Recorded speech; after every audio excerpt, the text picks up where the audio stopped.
Yo, what's going on? Game Changing Network. Another episode of Donte Dog Stories. And here today it's gonna be a very quick episode. It's late in the evening, but I still want to drop my content for my audience that tunes in and listens in and likes and comments and of course subscribe to my YouTube channel and just get them, of course, some insight on you seen the title. Oh, I didn't get the title. Oh man. Okay. Excuse that technical difficulty. I actually don't have the title to put up. But we'll be going over best training technique that I know as far as when training a dog. And this actually came from a question from a member who actually hit me up and had a question for me. And I said, great question. So I decided I wanted to bring it to the show, and it was perfect for tonight because it'll be the only question I'll be talking about tonight. So therefore, like I said, it's gonna be a real quick show. But first and foremost, thank you 300cruises.com for sponsoring this video. If you're looking for extravagant travel, definitely check out 300cruises.com. That's definitely the way to go. Dog of the day, the Bulldog. Shout out to the Georgia Bulldogs. Shout out to me, Georgia boy. Not real, I guess not a real Bulldog fan, but of course I support the Bulldogs. But I am a Georgia boy. That's the main thing. Let's see what's out there tonight. Yo, what's going on, my guy? You already know what's going on, man. Game changing is definitely the move, man. Shout out to my boy out there in Texas. Yeah, man, let them folks know you. Well, I just let them know where you from, but yeah, man, you know what's going on, man. What's up with your Dalmatian? How Rocco doing? Let me know in the comments. But dog of the day, Bulldog. One of my favorite breeds of dog. Very stout breed. Uh, very thick. Nice size heads. Good tight rears they usually have on them and things like that. Big broad chest, and of course they got that smushed in muzzle. Um, Bulldog is one of those family oriented breeds.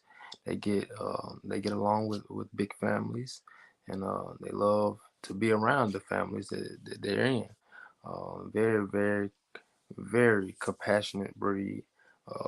Very funny breed too. Bulldogs do some things that people honestly could just die laughing at. They definitely have their own personalities. That's one thing I can definitely say about most bulldogs I meet.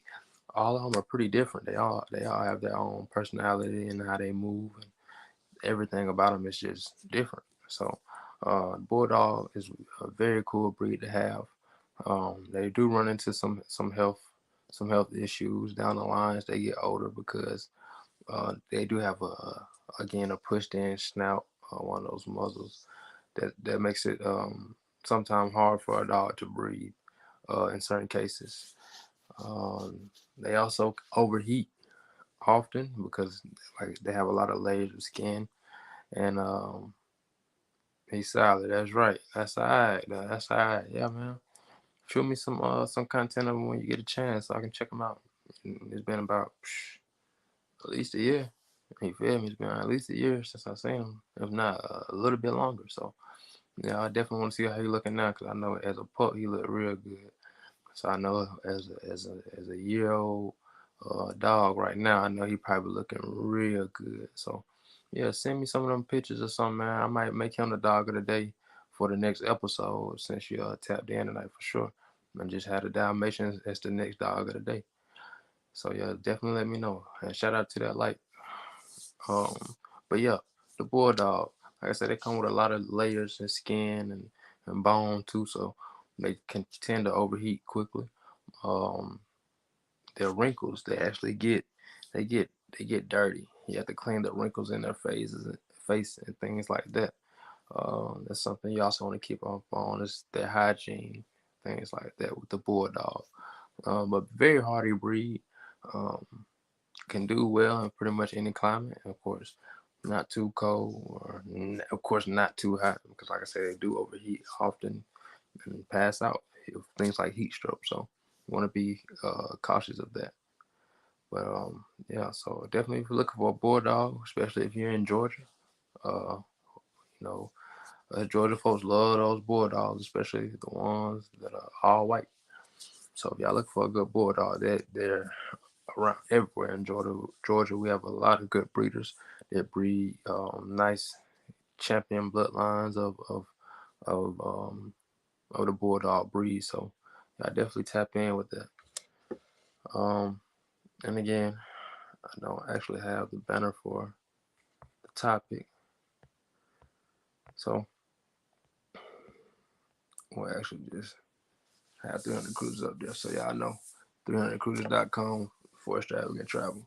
But I'm gonna read out the question that one of the members of the audience actually reached out to me and asked, and then that's the question that I'll be going over tonight. So it starts off like this. And of course, everybody knows that I do training. I train dogs often. That's like one of my niches. So um, here it goes. How do you go about your training techniques, and how did you learn them? And do you use methods like they do in the Pet Smart training course? So it's a very, very good question. And shout out to that whoever just tapped in and said that. Where they from? Where who from? I'm lost. Let me know what you're talking about. Where who from? But as far as the question, again, how do you go about your training techniques, and how did you learn, and did you use method, or do you use methods like they do in the Pet Smart training course? Again, very, very good question. Um, very, very good question.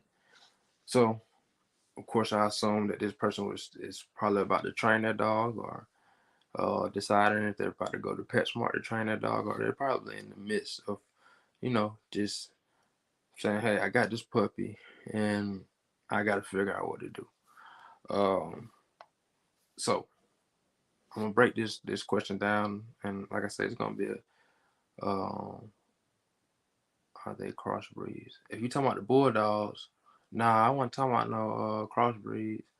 Um, them purebred for sure, the ones I was referencing. But I was saying, as far as you, with Rocco, I might make the dog of the day tomorrow a Dalmatian.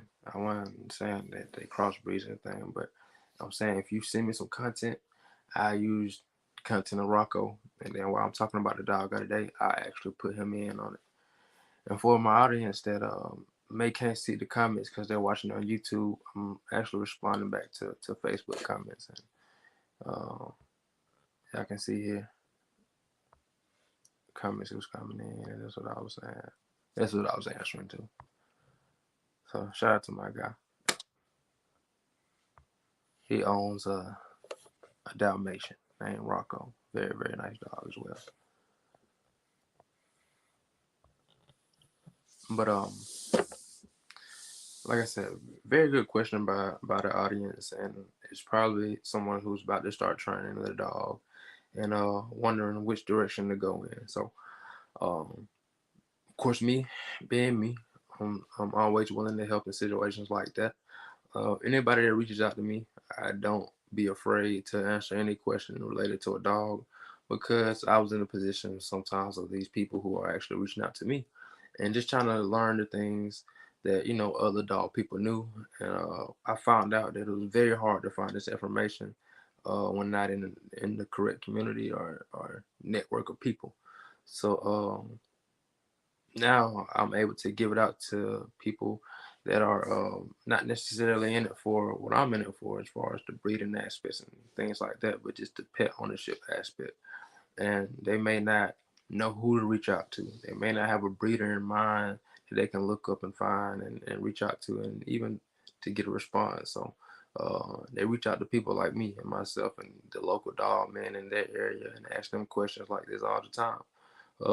You'll probably be surprised about how many questions I get, and I'm on a small level. But I could guarantee that I get questions every week about dogs, even prior to the show. And of course, with the show going on now, it's been a lot more questions going on as far as um, how does everything relate to dogs and how I view the dog world and how could I help somebody. So everybody's always referring me and referring my videos. So I definitely appreciate that. And again, that's how I get a lot of my audience to tap in. So with this question here, as far as the techniques that I use as far as training, it's very simple. Um, it's funny because I got a dog out there right now that's 6 months and I've done no training with him. Um, Not because he's not ready or I couldn't have started earlier. And like I always suggest to start early. It's kind of just like my thing of what I kind of grown to do now. If you watch prior episodes, you've seen that I actually use the eldest dog on the yard to train the puppies, and it kind of works out that way for me now, to where it's second nature. I really don't have to do much, and I've got so comfortable doing it. Like I said, I have a pup out there that's 6 months, and me and one of my kennel partners was actually talking about it, and who was on FaceTime, and we always have ongoing competition of who's doing the best training and who has the best training techniques. And so he asked me to do a simple training technique, and I wasn't able to get it down with the pup, and it made me feel some type of way. So I definitely be tapping in with that pup. But I say that to say, for 6 months, I actually watched him grow into what he is now today. I let him be who he is, and I actually just let him blossom on himself and show me who he is, not really force on him who I want him to be first. I've done that with prior dogs. I've done that with the eldest dog to get the result that I did get. And then I just wanted to try it this way to see what kind of results I would get by doing this and see how effective they are. I've done this with other dogs. And the only thing I would say is the recall part. Um, Depending on what type of dog it is, especially if it's a high prey driven dog.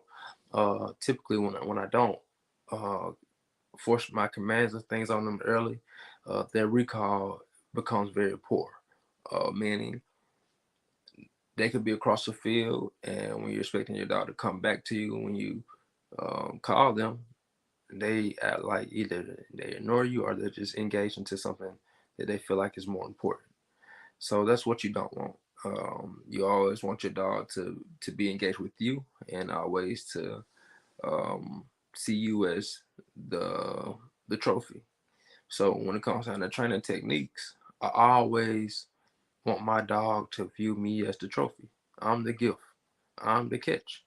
Um, because I have what you want. As long as you listen to me, I'll give you what you want, but you have to listen to me first. So as far as training techniques, it's kind of like I say, um, just creating that energy where your dog is kind of looking at you as the trophy. Like if I do this for him, I win, right? If I do this today, right now, I win. That's what you want.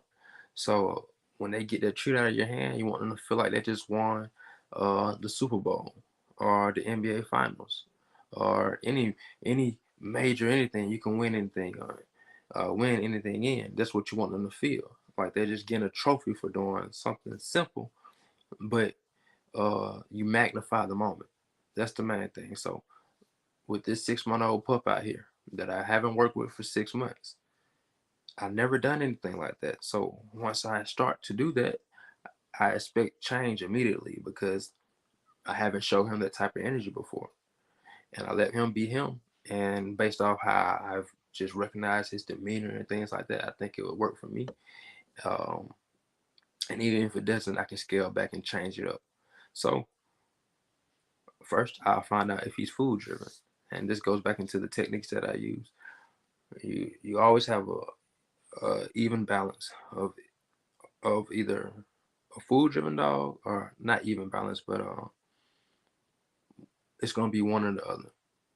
Usually, what I've seen is usually one or the other. I never really seen it where it's same and same.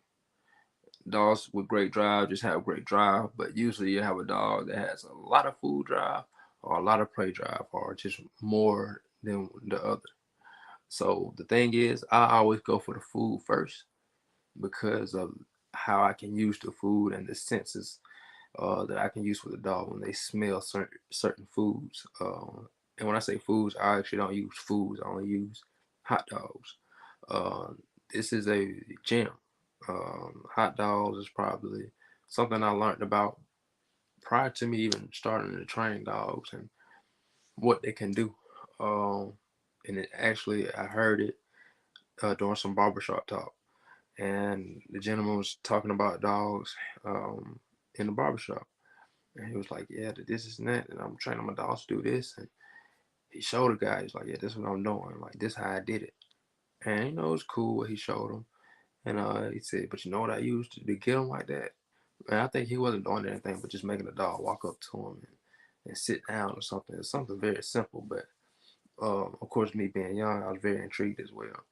But he said, I cut up hot dogs. And the sodium in the hot dogs actually react to the like I guess the endorphins in a dog's brain like they would as if a baby had a cupcake. So as a baby would be eating sugar. It's the same feeling. It's a rush. So when I learned that, I actually started, of course, using hot dogs. And I've seen if you have a real food driven dog, if you use hot dogs, 9 out of 10 you can't lose with this. Like what he said when I was about 8 years old, you that dog actually just turns on differently when they taste that hot dog. That sodium within that pork source, um, is so rich to them that they continue to want it and want it and want it. So it's one thing that I always use when training my dogs is definitely hot dogs. So um, shout out shout out to, of course, you want to get the cheap hot dogs. You don't want to be feeding your dogs $3 $4 packs of hot dogs because you have to cut them up and use them often. So you use the dollar pack. Um, and they also have them where they're blended with chicken, and this is a great taste for the dog. So look into that. Also, it's really it's different from feeding your dogs. Of course, those big milk bones that they have to chew and crunch up in the mouth, or the other just big treats that the dog has to stop and sit and crunch up, right? When you got these hot dogs, you can cut them up to small pieces to the point where when you're training, your dog doesn't have to stop and continue to just regroup. You got the hot dog, things gonna move quickly. Boom, boom, sit, boom, lay down, boom. You know what I'm saying? So you won't have to really worry about um, just your dog pausing the training techniques. You waiting on your dog to chew so it won't choke while you're doing anything. And it goes down very, very easy, and it tastes great for the dogs and they love it. So definitely, first training technique, find out if your dog is food driven or prey driven. Because I just explained the food driven part. But on the other side, if your dog is prey driven, then it's gonna go after toys. It's gonna go after anything you put in his face that looks like a prey, right? You have to use that to your advantage. So if you got a dog that's out there, and you want him to come, wave up a toy. Show him, hey, I got a toy. Come get it. Call his or her name while they're coming to, so they can associate their name with that positive energy and coming into your direction. You got to use that to your advantage. The same way when they come to you, you require them to sit before you even give them the toy. This creates patience. This creates balance for the dog. This is all training. This is all training techniques. You know what I'm saying? And essentially, this answers the last part of the question. Is it like PetSmart or like one of those type of training settings like PetSmart? No, it's not. It's completely different. Uh, Only because in PetSmart they reward the dog by, I believe, the clicker still, and a dog does associate with that. Dogs do, they do very well off of that as well. Um, but I feel like, me personally, with a dog, just the relationship building and bonding process, I'd rather have it more organic than anything. So that's why I always go food first, really, because for one, that trust of going directly from your hand to that dog's mouth creates a different bond for you and the dog. For you to be comfortable to have your hand around that dog's mouth, knowing it's not going to bite you or anything like that. And also, that dog is associating you exactly for what they want to associate you for, food, because they can't do it themselves. So the fact that you have food in your hand and you're building their relationship, that just builds a more organic relationship between you and your dog. Next will be the toy, of course. And of course, the relationship is not as organic because, of course, you're using fake toys and whatnot. But it does work if that dog is highly prey driven. So um, it can definitely have its benefits as well. Me personally, I like a food driven dog first because it's just easier to work with that way. Uh, but even then, if the dog is not food driven, I can work with the dog being prey driven as well by doing those certain things that I was explaining.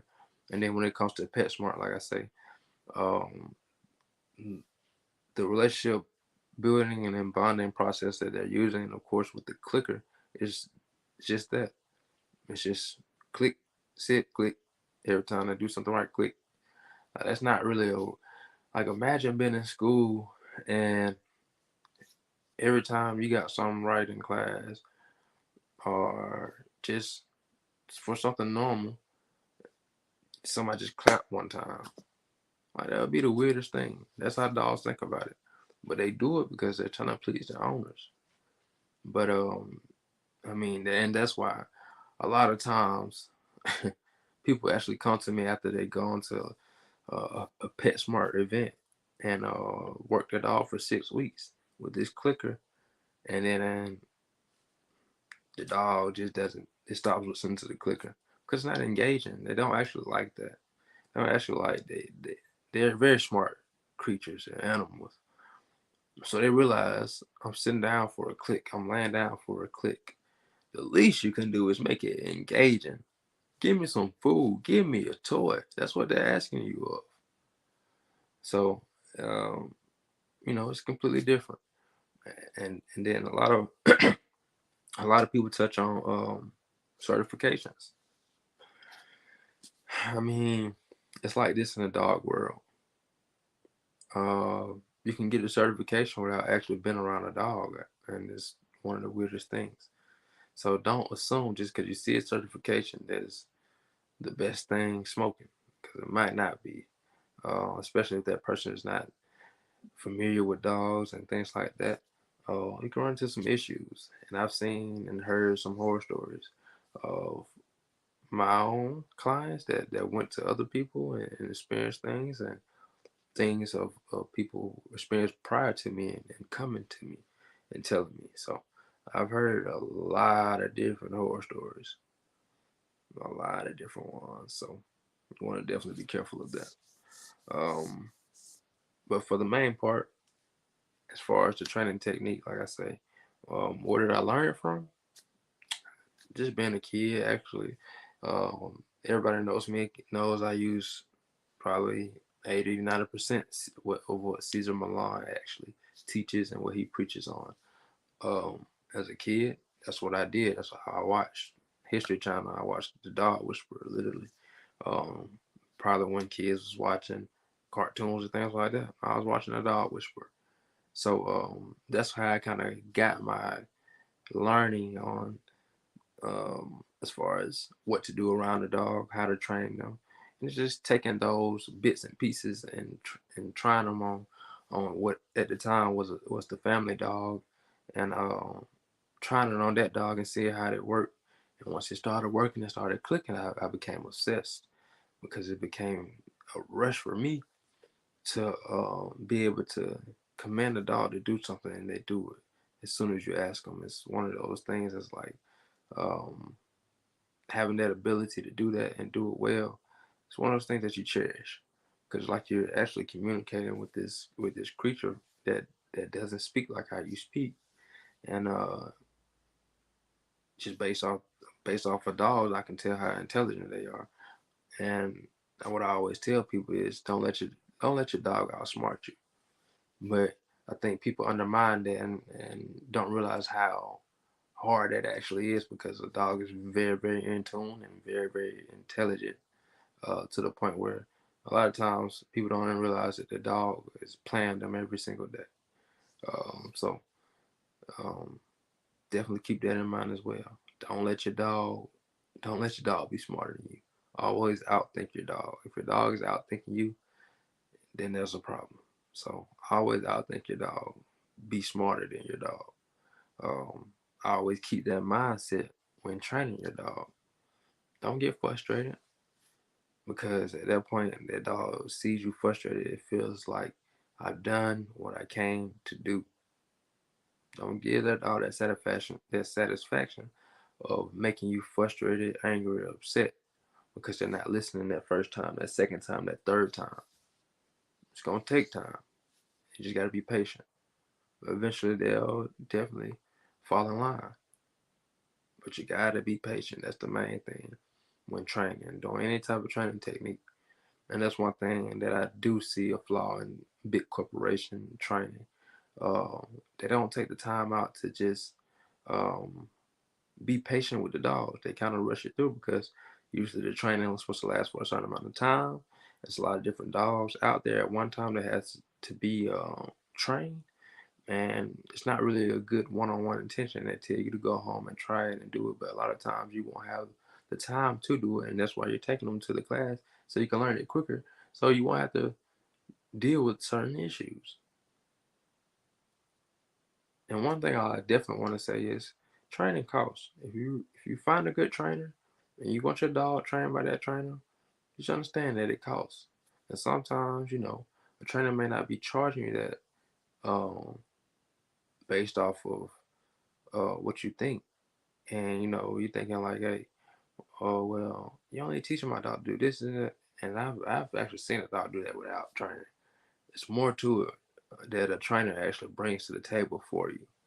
Um, and it's looked at different. Say if something was to happen to your dog, or your dog gets into some type of fight or whatever, it's a difference where you can say, well, I actually had a dog trained by such and such, and shelters and everybody look at that differently, especially when about to release that dog and things like that too. A lot of people don't know that. Uh, so having training on file and on record can be as essential as having vet records in certain situations that people don't know. I mean, people go to court every day, and one thing they could use to fight certain issues that they have in court by saying, "Hey, my dog was actually trained by a professional trainer or a certified trainer or a trainer that is very reputable and has the actions to show that, and of course everything else to show that as well." Um, and that could possibly save you out of some situations. So don't take training lightly. Training is something that if you get done early and done correctly, no matter what the price, you can save yourself a lot of money in the long run. A lot of things can be avoided if your dog is trained correctly. A lot of different things. So you always want to keep that in mind.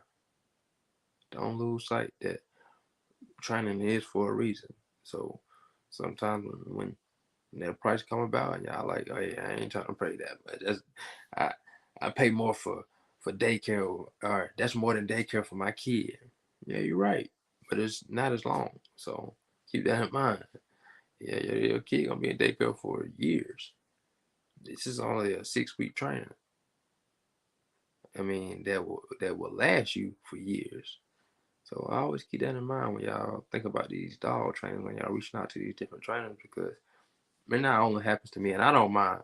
You reach out to me, I know my prices, I know what I'm charging. Hey, if you don't want to pay that, I got another gentleman who I highly recommend. And really, you probably can get better results. He's just that good. Um, Pit Stop Canine Services. Yeah, I check him out. He's done like 4 free training sessions the last 4 weeks, literally like every Saturday. He has different training sessions after training session after training session. I'm talking about group training sessions where you can actually come, just like PetSmart that you're paying for, and you can get this done for free.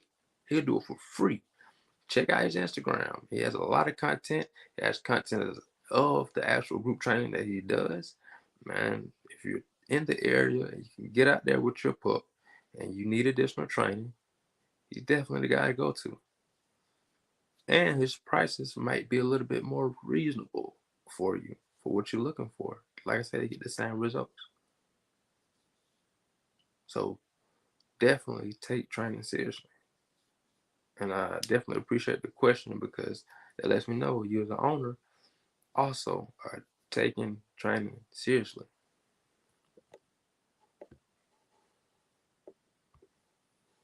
That's right. Too easy. I'm gonna book with you.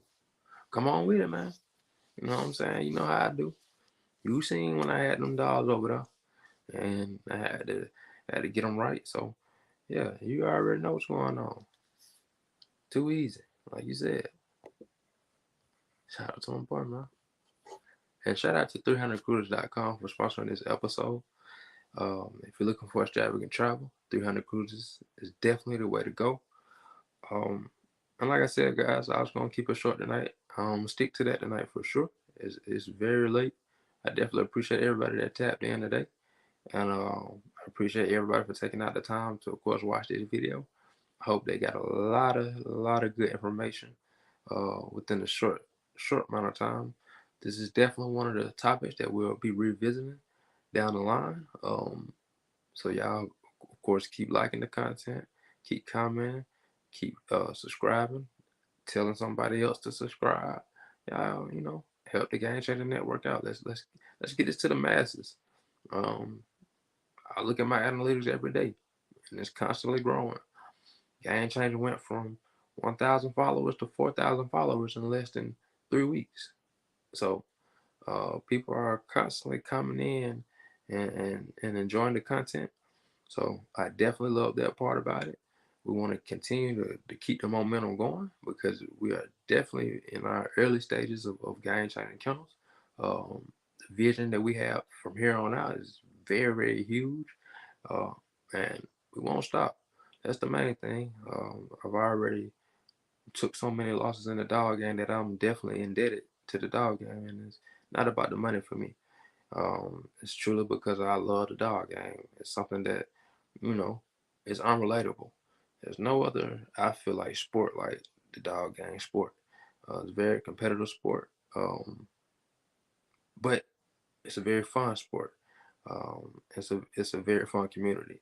So yeah, definitely stay in tune with that. Again, coming up this Sunday, it will be a meet and greet if you're in Columbus, Georgia, at Cooper Creek at Pavilion 5. So definitely pull up with your bullies or pull up with your dog for the bully meet and greet. I'll be trying to, of course, get interviews out there with pretty much all the breeders out there supporting the home team for sure. So y'all definitely stay tuned for that as well. And that's another episode of the All Donte Stories. I hope y'all enjoyed the content. And I'll see y'all tomorrow.